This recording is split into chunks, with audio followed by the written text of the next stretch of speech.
Hi, welcome to Verse of the Day. My name is Brandon Hathaway. I'm the preacher at the Westside Church of Christ in Owensboro, Kentucky. And I want to thank you for joining me today as we open up the Bible and study the Word of God. Today we are in 2 Corinthians chapter 4. 2 Corinthians chapter 4, we're going to look at verses 3 and 4. 2 Corinthians chapter 4, verses 3 and 4.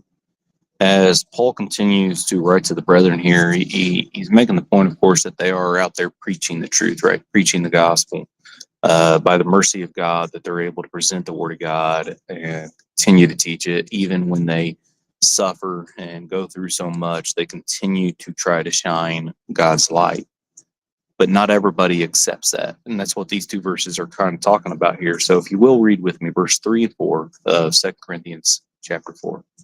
It says, "And even if our gospel is veiled, it is veiled to those who are perishing, in whose case the God of this world has blinded the minds of the unbelieving, so that they might not see the light of the gospel of the glory of Christ, who is the image of God."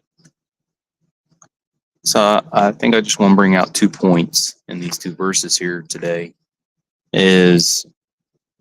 Is one that we need to realize and take it serious when we talk about the devil, when we talk about Satan, and the point that he is the one that stands opposed to God, that he is the one that is trying to lead others astray. In this verse, it calls him the God of this world. Understand, I see that it does not capitalize the G in God.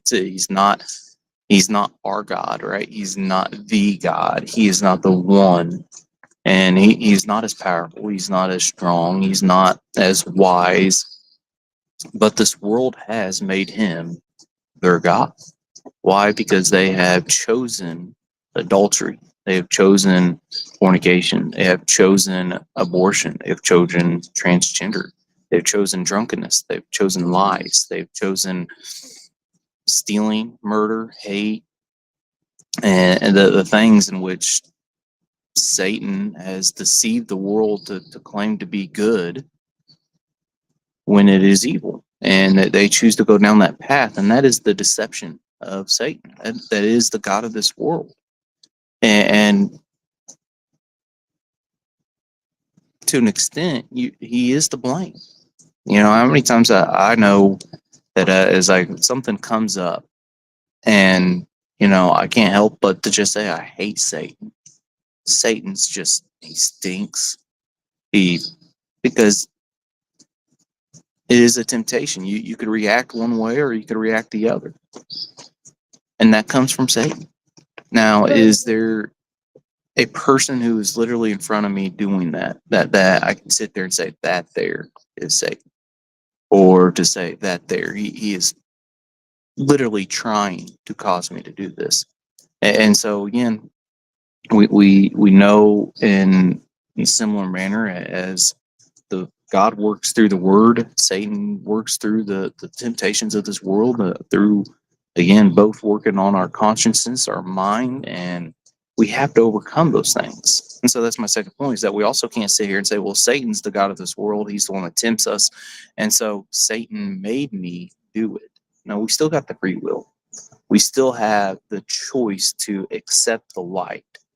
The word of God is out there. That is what we're studying right now. That's what we're reading right now. And we choose how to react to the word of God. Is that light, when it shines on us, are we going to accept it and say, I want to be in the light? I realize I'm wrong and I need to change so that I can stay in the light. It has shown me where I've made mistakes and I'm going to correct them. Or are we going to react in the way of, well, the light shines in me, I don't like it, I'm going to run from the light, I'm going to yell at the light, I'm going to hate the light, and try my best to go back in the darkness where I can hide my sins away? And so we need to be serious about the temptations that are out there that Satan is behind, the God of this world. But remember, the one and true and only God that we do worship is greater. And through him, we can overcome those temptations. We be faithful to God. I want to thank you for joining me today. Hope everybody has a blessed day today. And if the Lord is willing, I'll talk to you later.